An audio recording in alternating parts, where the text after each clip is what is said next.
আসসালামু আলাইকুম। কি অবস্থা সবার? আশা করি সবাই ভালো আছেন। আলহামদুলিল্লাহ আমরা ভালো আছি। আমরা সৌদি আরব তায়েফে আমরা টিকিট খেলি। তো আমাদের বিশেষ একটা টিম আছে, অনেক সদস্যের টিম। তো আমরা টিকিট যেহেতু খেলি, বাংলাদেশের একমাত্র স্বনামধন্য একটা ব্র্যান্ড এমকেএস স্পোর্টস। তো আমরা এমকেএস স্পোর্টসের দুইটা ব্যাট এনেছিলাম 7,000 টাকা দিয়ে। প্রায় 7,000 টাকার মতো আর কি।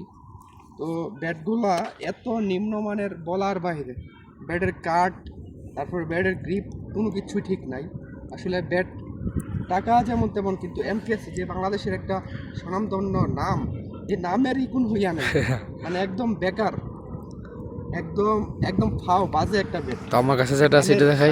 নামের কাছে সুবিচার নাই। এই যে আরেকটা আছে ব্যাট, এই যে এটাও এমকেএস এর ব্যাট। তো এমকেএস কোম্পানির ব্যাটগুলা একটা ম্যাচ এক ওভার খেলছি, এক ওভার পরে এক ওভার খেলা হয়েছে মাত্র। এই যে হাত দিয়া করলেই ব্যাটারি আউট। এই সাইডে দেখেন, এই যে ব্যাট একদম ফাও বাজে একটা ব্যাট, কাঠগুলো এত নিম্নমানের। আসলে এমকেএস বাংলাদেশের সবচেয়ে বড় একটা কোম্পানি, কিন্তু এত নিম্নমানের ব্যাট তৈরি করবো এটা বলার বাইরে। আসলে এতটুকু প্রাপ্য না। ব্যাটগুলো দিয়ে একদম খেলা দেয় না। বাচ্চারা এর সাথে ভালো কাট দিয়ে খেলে, বাচ্চাদের ব্যাট বানায়, কিন্তু এমকেএস কি ব্যাট বানাইলো এটা তারাই ভালো জানে, খেলাস।